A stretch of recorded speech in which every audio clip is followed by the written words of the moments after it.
Hello दोस्तों, नमस्कार। एक बार फिर से हमारे चैनल में आपका बहुत बहुत स्वागत है। दोस्तों, आज शिक्षा मनोविज्ञान में बुद्धि से संबंधित जितने भी प्रश्न हैं सबको हम कवर करने वाले हैं, तो पूरा वीडियो ध्यान से देखिएगा। तो फालतू का इंट्रो बंद करते हैं और आइए शुरू करते हैं आज का वीडियो।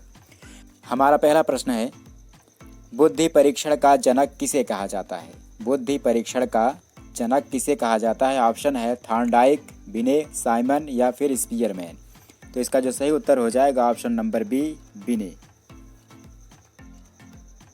अगला प्रश्न है, किस मनोवैज्ञानिक के अनुसार बुद्धि कार्य करने की एक विधि है? किस मनोवैज्ञानिक के अनुसार बुद्धि कार्य करने की एक विधि है? ऑप्शन है टर्मन, वुडवर्थ, वुडरो या फिर स्पीयरमैन। तो इसका जो सही उत्तर हो जाएगा ऑप्शन नंबर बी, वुडवर्थ। अगला प्रश्न है, बुद्धि सीखने की योग्यता है। बुद्धि सीखने की योग्यता है, यह कथन किसका है या फिर ये परिभाषा किसकी है? तो ऑप्शन है पिंटनर का, पियाजे का, बकिंघम का या फिर उपरोक्त में से किसी का नहीं। तो इसका जो सही उत्तर हो जाएगा ऑप्शन नंबर सी, बकिंघम का। बकिंघम के अनुसार बुद्धि सीखने की योग्यता है। नेक्स्ट क्वेश्चन है, किस पुस्तक में थर्स्टन ने बुद्धि के 13 तत्व बताए हैं? ऑप्शन है primary mental ability, manual of child psychology, personality या फिर इनमें से कोई नहीं। तो इसका जो सही उत्तर हो जाएगा option number A, primary mental ability. इस पुस्तक में थर्स्टन ने बुद्धि के 13 तत्वों की चर्चा की है। अगला प्रश्न है, प्रत्येक व्यक्ति में बौद्धिक और मानसिक योग्यता होती है, कैसी होती है? ऑप्शन है एक जैसी होती है, भिन्न भिन्न होती है, सामान्य होती है या फिर असामान्य होती है। तो दोस्तों, प्रत्येक व्यक्ति में बौद्धिक और मानसिक योग्यता जो होती है वो अलग अलग होती है, यानी भिन्न भिन्न होती है। तो ऑप्शन नंबर बी सही हो जाएगा यहाँ पे। अगला प्रश्न है, बुद्धि के एक खंड सिद्धांत के प्रतिपादक कौन है? बुद्धि के एक खंड सिद्धांत के प्रतिपादक कौन है? ऑप्शन है बिने, टर्मन, स्टर्न, स्पीयरमैन, मन या फिर कैली। दोस्तों, यहाँ पे कभी कभी टर्मन ही दिया रहता है, कभी कभी स्टर्न ही दिया रहता है, कभी कभी बिने ही दिया रहता है। यहाँ पे तीनों है, तो जो भी ऑप्शन बिने, टर्मन, स्टर्न में जो भी ऑप्शन आपके पास अवेलेबल हो एक खंड सिद्धांत के प्रतिपादक के रूप में आप उसका क्लिक कर सकते हैं। तो यहाँ पे ऑप्शन नंबर ए आपका सही हो जाएगा। बुद्धि के एक खंड सिद्धांत के प्रतिपादक के रूप में बिने, टर्मन और स्टर्न को लिया जा सकता है। अगला प्रश्न है, बुद्धि के द्विखंड सिद्धांत के प्रतिपादक कौन है? ऑप्शन है स्पीयरमैन, कैली, थर्स्टन और मन। इसका जो सही उत्तर हो जाएगा option number A, Spearman. Spearman ने बुद्धि के द्विखंड सिद्धांत का प्रतिपादन किया। इसमें दो खंड यानी दो तत्वों को उन्होंने शामिल किया। कौन सा? सामान्य तत्व और विशिष्ट तत्व। अगला प्रश्न है, बुद्धि के त्रिखंड सिद्धांत का प्रतिपादक कौन है? ऑप्शन है मन, टर्मैन, थॉर्नडाइक या फिर स्पीयरमैन। इसका भी जो सही उत्तर हो जाएगा आपका option number D, Spearman. Spearman ने बुद्धि के द्विखंड सिद्धांत का भी प्रतिपादन किया है और त्रिखंड सिद्धांत का भी प्रतिपादन किया है। द्विखंड सिद्धांत में उन्हें दो तत्व रखे, जैसे सामान्य तत्व और विशिष्ट तत्व, लेकिन त्रिखंड सिद्धांत में उन्होंने एक तत्व और जोड़ दिया जिसको समूह तत्व कहते हैं। अगला प्रश्न है, बुद्धि एक योग्यता है, कैसी योग्यता है? ऑप्शन है सामान्य, असामान्य, जटिल या फिर कठिन। क्या हो जाएगा इसमें? इसका जो सही उत्तर हो जाएगा ऑप्शन नंबर ए, बुद्धि एक सामान्य योग्यता है। अगला प्रश्न है, गैरिट के अनुसार बुद्धि कितने प्रकार की होती है? गैरिट के अनुसार बुद्धि कितने प्रकार की होती है? ऑप्शन है 3, 4, 5 या 8। इसका जो सही उत्तर हो जाएगा ऑप्शन नंबर ए, 3। गैरिट के अनुसार बुद्धि 3 प्रकार की होती है। अगला प्रश्न है, किसके अनुसार बुद्धि सीखने या अनुभव से लाभ उठाने की क्षमता है? ऑप्शन है डियरबार्ड, टर्मैन, मन या फिर हिनमान। सही उत्तर हो जाएगा ऑप्शन नंबर ए, डियरबार्ड। डियरबार्ड के अनुसार बुद्धि सीखने या अनुभव से लाभ उठाने की क्षमता है। अगला प्रश्न है, किसने कहा है कि बुद्धि वही है जिसका कि बुद्धि परीक्षण मापन करते हैं? ऑप्शन है बर्ट, टर्मैन, एबिंगहॉस या फिर फ्रीमैन। सही उत्तर हो जाएगा option number D, Freeman. Freeman ने कहा है कि बुद्धि वही है जिसका कि बुद्धि परीक्षण मापन करते हैं। अगला प्रश्न है, बुद्धि के क्रमिक सिद्धांत के जनक किसे कहा जाता है? ऑप्शन है थॉमसन, थर्स्टन, थॉर्नडाइक, बर्ट एवं बर्नन। सही उत्तर हो जाएगा ऑप्शन नंबर डी, बर्ट एवं बर्नन, बुद्धि के क्रमिक सिद्धांत के जनक। अगला प्रश्न है, बुद्धि के त्रिखंड सिद्धांत में स्पीयरमैन ने कौन सा तत्व शामिल किया जो द्विखंड सिद्धांत में नहीं था? ऑप्शन है सामान्य तत्व, विशिष्ट तत्व, समूह तत्व या फिर एकल तत्व। दोस्तों, स्पीयरमैन के द्विखंड सिद्धांत में ये दोनों तत्व यानी सामान्य तत्व और विशिष्ट तत्व पहले से थे। उन्होंने त्रिखंड सिद्धांत में समूह तत्व को और ऐड कर दिया था। तो इसका जो सही उत्तर हो जाएगा ऑप्शन नंबर सी, समूह तत्व। अगला प्रश्न है, किस मनोवैज्ञानिक के अनुसार बुद्धि के दो तत्व ज्ञान की क्षमता और निहित ज्ञान है? ऑप्शन है हेनयान, बिने, थॉर्नडाइक या फिर पिंटनर। सही उत्तर हो जाएगा ऑप्शन नंबर ए, हेनयान।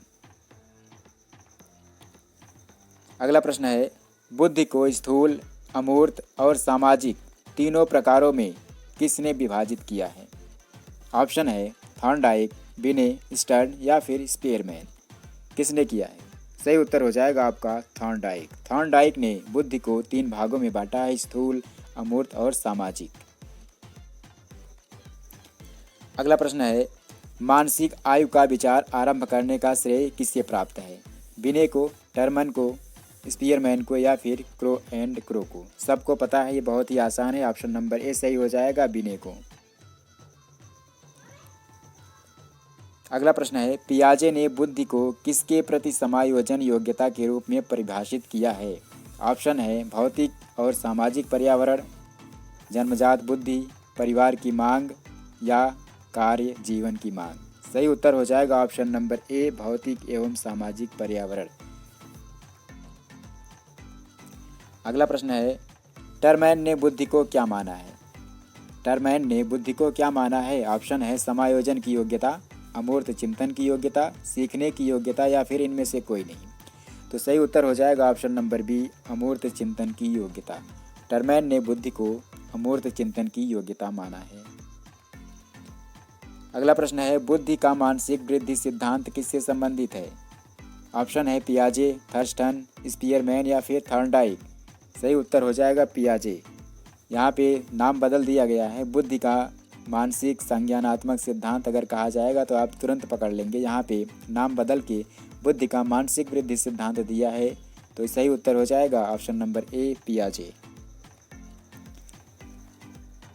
अगला प्रश्न है, थॉर्नडाइक का बुद्धि सिद्धांत कौन सा है? एक तत्व सिद्धांत, द्वितत्वीय सिद्धांत, प्रतिदर्श सिद्धांत या फिर बहुतत्व सिद्धांत? सही उत्तर हो जाएगा बहुतत्व सिद्धांत, क्योंकि प्रतिदर्श सिद्धांत थॉमसन का है, द्वितत्वीय सिद्धांत स्पीयरमैन का है और एक तत्व सिद्धांत किसका है? पिछले क्वेश्चन में हमने चर्चा की है, आप पीछे बैक कर जाके फिर से आप चेक कर लीजिए एक बार, एक तत्व सिद्धांत किसका है। अगला प्रश्न लेते हैं, बुद्धि का प्रतिदर्श सिद्धांत किसने दिया है? ऑप्शन है थॉमसन, थर्स्टन, टर्मैन या फिर थॉर्नडाइक। सही उत्तर हो जाएगा, पिछले क्वेश्चन में बताया हमने थॉमसन। प्रतिदर्श सिद्धांत का प्रतिपादन थॉमसन ने किया था। अगला प्रश्न है, बुद्धि मॉडल की संरचना किसके द्वारा प्रस्तुत की गई? ऑप्शन है स्पीयरमैन, गिलफोर्ड, स्टर्न या फिर थॉर्नडाइक। सही उत्तर हो जाएगा ऑप्शन नंबर बी, गिलफोर्ड। दोस्तों, अगला क्वेश्चन लेने से पहले आपसे गुजारिश है कि आप हमारे चैनल को सब्सक्राइब जरूर कर लीजिए ताकि आने वाले वीडियोस के नोटिफिकेशन आप तक सबसे पहले पहुंच सके। तो लेते हैं अगला प्रश्न अपना, स्पीयरमैन ने अपने द्विखंड सिद्धांत में किन 2 तत्वों को सम्मिलित किया है? ऑप्शन है सामान्य व असामान्य, सामान्य व विशिष्ट, विशिष्ट व अति विशिष्ट या फिर इनमें से कोई नहीं। तो जैसा कि हमने पहले ही बताया था कि स्पीयरमैन ने अपने द्विखंड सिद्धांत में जो तत्व शामिल किए हैं वो है सामान्य व विशिष्ट। तो ऑप्शन नंबर बी सही हो जाएगा। अगला प्रश्न है, ड्रॉ ए मैन परीक्षण मूलतः किसके द्वारा निर्मित है? ऑप्शन है अलेक्जेंडर द्वारा, गुड एनएफ द्वारा, कोह द्वारा या फिर भाटिया द्वारा। तो सही उत्तर हो जाएगा option number B, Goodenough द्वारा। अगला प्रश्न है, आर्मी बीटा किस प्रकार का परीक्षण है? वैयक्तिक, शाब्दिक, सामूहिक शाब्दिक, सामूहिक अशाब्दिक या फिर उपरोक्त में से कोई नहीं। तो इसका जो सही उत्तर हो जाएगा सामूहिक शाब्दिक, option number B army beta सामूहिक शाब्दिक प्रकार का परीक्षण है। अगला प्रश्न है, विनय साइमन बुद्धि परीक्षण किस प्रकार का परीक्षण है?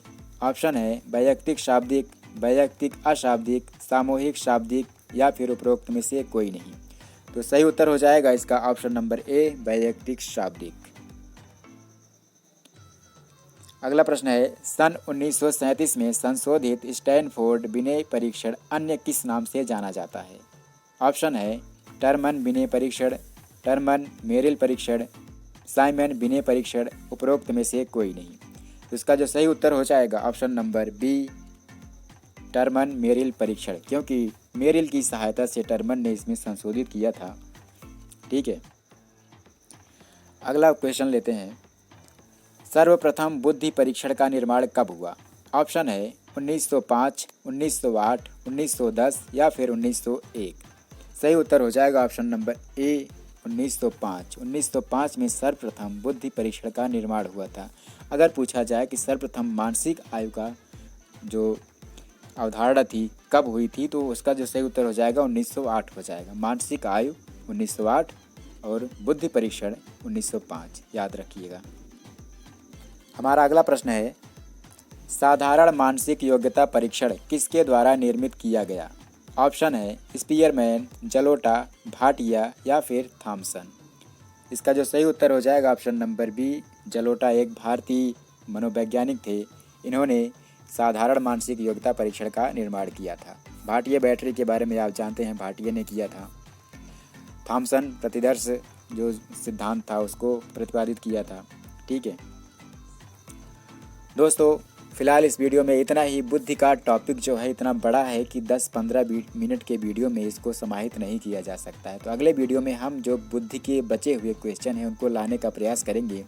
और हाँ, तब तक अगर आप हमारे वीडियो पर नए हैं तो हमारे चैनल को सब्सक्राइब जरूर कर लीजिएगा, ताकि जो आने वाला वीडियो है उसका नोटिफिकेशन आपके पास सबसे पहले पहुँच सके।